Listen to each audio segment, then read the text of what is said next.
That's Jill Andrews, a Nashville-based singer-songwriter who's about to release Modern Age, a collection of songs that finds her standing at the intersection of memory lane and tomorrow. We found Jill at her home in Nashville preparing for release day.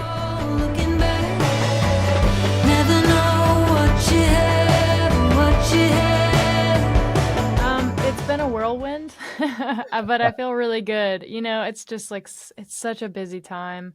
It's the beginning of August. I guess it's almost the middle of August now. And, you know, the kids just started school, and that's always such a crazy busy time with all the school shopping and the back to school nights and all that, and just all the new, you know, all the new technology they're throwing at me, like this app and that app. Yeah, you got to keep up on the apps. Yeah, I don't have the capacity for this, people. My brain is full. But yeah, I feel that. I say that all the time now. I said it's not that I'm just getting older; it's just that I'm full. You know, there's a capacity we've reached. Absolutely, yeah. But I'm feeling really good about it. Yeah, it comes out Friday, the 18th of August, and you know, it's been a long time coming. I've been working on it for years, and I just got a billboard put up in Nashville, a really big billboard on the interstate, and so that was like a really exciting, that's pretty cool, kind of way to celebrate. You know, it's my first billboard, so it's pretty fun. So why is it taking so long? Why does it take years? Was it COVID related and all that stuff, or were there other reasons? For me, it's always kind of a process. The writing of the songs took years, not years and years, but just a few years. You know, it was a period of my life, and it was probably about a 2-year period where I was writing these songs, and some of it was definitely over COVID for sure. And just then the recording process, but the record's actually been done for quite some time. It's mostly just figuring out who my team is going to be, who's my publicist going to be, when are we going to put the record out, what's the artwork going to look like. It's just a whole thing, you know. Yeah. Well, it's a different way of making music. A lot of more pressure on the artists themselves, because used to be you'd have a big label, they had all that stuff and all sorted out, and you would just do your music and then do what they told you to do. So now it's the other way around, isn't it?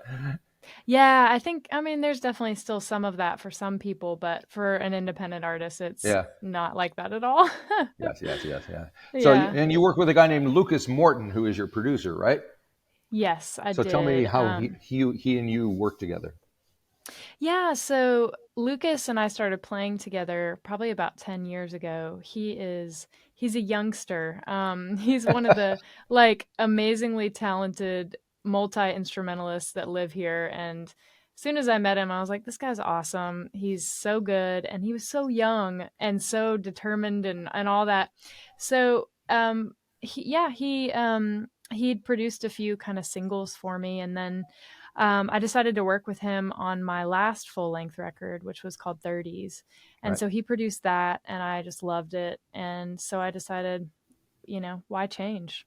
Right. Just stay with the guy that's good. Yeah, there you go. Yeah. So the album opens with a song called 80s Baby, which I'm assuming is somewhat autobiographical. But so, and there's kind of a feeling of nostalgia throughout the record. So what brought all that on? Blank tape in my boombox, only a matter of time. Finger on the red button, waiting for the intro of Strawberry Wine. She sang it for me. My first love left me around that time. So I traveled to my hometown, which is in East Tennessee. I live in Middle Tennessee, where Nashville is. And I don't go there very often because I don't have any family that lives there anymore. And I traveled there because one of my childhood friends had passed away, and I was supposed to sing at her memorial service. And I went by myself, and so it was like this massive time of reflection where I had all this brain space, you know, just driving up there, and I had time to drive around my old neighborhood and walk around and, you know, just kind of see my old my old stomping grounds from adult eyes, Right. and really, really realize how beautiful it was, and kind of take in like how grateful I was for that period of time of my life and my childhood. Mm-hmm. I feel like there's so many things to complain about as an adult. We all have all these wounds. We walk around just just all wounded, and we should, because people hurt us throughout our lives, and I feel like the older we get, the more wounded we become. But I think it was this moment in time where I just really got to kind of sit with my feelings and go, wow, my childhood was freaking awesome. And Right. Yep. it was such a free time. I was full of so much joy. And I had great friends and a great supportive family. Right. So you mentioned you have kids, so you must kind of hope that they have a similar feeling and experience, but the world's a different place now, isn't it? Yes. And that's kind of the other side of, why I wrote this record. It's not all of it. But I think about that so much, how grateful I am for the childhood that I had. And I had so much space to be creative. Mm-hmm. I would sit in my room at night and write stories in a 3-ring binder, and just write and write and write, because I didn't have anything else to do. We had a TV, and I definitely watched my fair share of TV. Don't get me wrong, but I don't know. I spent a lot of time outside with my friends exploring, and I spent a lot of time writing and playing and, that kind of stuff. And it is so tricky. I definitely compare. I think we all do compare our childhoods to our kids. I think it's a natural progression, but it's really, really vastly different. And it does, it worries me, because all we want as parents for our kids is for them to have like a great childhood. And I always ask my kids, like, how's your childhood going? Of course, they have no context. They're like, it's good for me. It seems all right. Which is kind of what you want to hear. Exactly. Well, my son is 14, and he's just like in that stage where he's just kind of like, fine, good. Yep. Okay. It's just like a grunt. It's a word, but it's a grunt. Well, my oldest daughter was 14 when we moved to New Zealand, and you can imagine her reaction to the idea of moving to someplace like this. But now, since then, she's become a citizen. She works for the Auckland Council. She refuses to go back to the States. She's like hardcore Kiwi now. So. Oh, that's really cool. Yeah. But the accent hasn't gotten rid of it. So it drives her crazy. Yeah. So I see you've done a video for a song called "Wrong Place, Wrong Time," and there's some nice cello in there as well. And the production kind of swells up to something going on. Tell me a little bit about that one, if you don't mind. You're always in the wrong place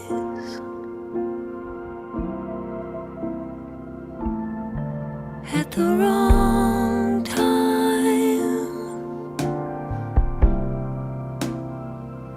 Your glass could be overflowing, but your cup's the empty kind. You're always in the wrong place at the wrong time. You're always in the wrong place at the wrong time. Wrong Place, Wrong Time is written kind of just about those people that you kind of pass on the street, or I feel like most of the time you pass them in cars.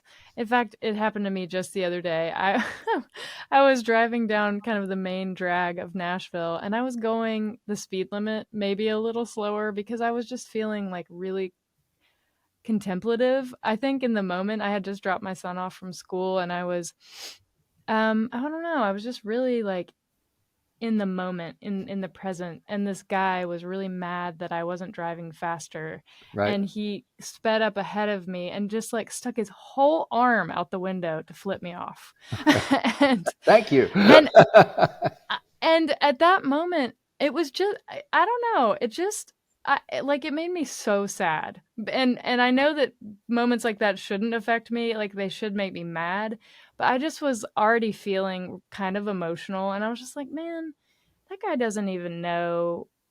doesn't even know like where I'm at, you Yep. know? I could be having the worst day of all time, and I actually was having a pretty bad day. Right. So Yeah. it didn't make it better.